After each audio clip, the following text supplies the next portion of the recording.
We're joined by retired Israeli Colonel Miri, senior fellow at the International Institute for Counterterrorism at Reichman University, joining us from Herzliya. Miri, good to have you with us on the program. I know your insight and analysis really valuable to our viewers on this topic right now. I want to follow up a bit on what Mike put out there. I mean, this has been a parade. We had the Vice President, the Secretary of State, others now, the Director of National Security here, I think highlighting the seriousness of this effort from the White House here. You've had roles, as an IDF officer, coordinating with foreign forces, working with, I know this is somewhat unprecedented, but in this effort, are things advancing as you would have expected? We've never had a full U.S. base on Israeli soil. So in that sense, everything is unprecedented. We're starting something new. In this case, we always have to look not just at the half full cup.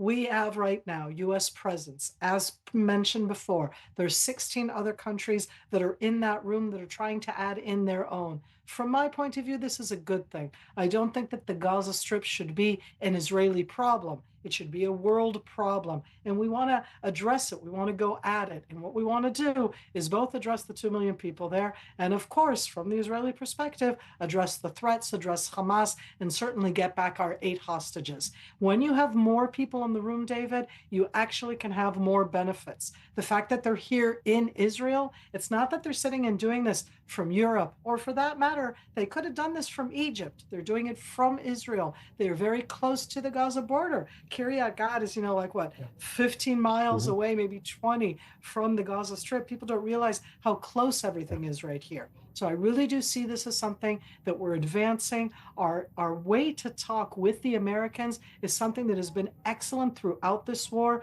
but this is a whole new stage. The proximity, important to highlight. Yes, that the Gaza front, an hour drive from my home in Tel Aviv, as I became familiar with over the course of this war. Look, the hostage return, still an open issue. Big questions remaining about Hamas truly relinquishing power, remaining in power, giving up their territory, their weapons. A lot of us asking in Israel how this is supposed to happen, when it's supposed to happen. And to touch on this, would the IDF be given that sort of full backing by the United States to resume ousting Hamas by force if necessary? I think that the first thing is that we're here in Israel. David, you're sitting in Tel Aviv. I'm sitting next to Tel Aviv. As you said, we're both an hour away from the Gaza Strip. This is not something that's happening on the other side of the world. And I say that as Israelis who are sitting here. We look at it in a different way than the Americans, certainly than all of the other participants. The only ones that I'm willing to say may have a slightly similar view are the Egyptians, because the Egyptians also border the Gaza Strip directly, even though much further away. And I say that because right now I think that we do have opportunities to go forward, and we don't want to be in a perpetual high-intensity physical war against Hamas.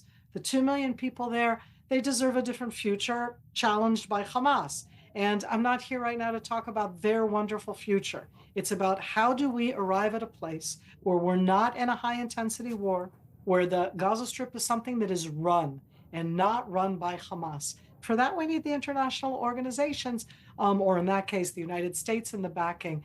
And I think that on this, we see eye to eye. What will happen when push comes to shove if, and I'm saying if, Hamas yet again try to do an attack, try to go above ground when international forces get there. Right now, nobody in the world cares when Hamas kills Israeli soldiers inside the Gaza Strip. I care, because this is part of that aspect of Hamas trying to show that they rule there. They should not be able to rule. And the last point I'll make is that for them not to rule, you have to have somebody else. And I don't want that to be Israel. Israel doesn't seem to want it to be Israel, but that means somebody else has to come in. And that somebody else needs to be on the streets, needs to be seen, something that has, that they have the capability to bring what the population needs, and that it's not Hamas, not those pictures showing Hamas where you can't see their faces, where they're with the arms. This we need to change. Miri, good to have you, as always, on the program. Thank you so much.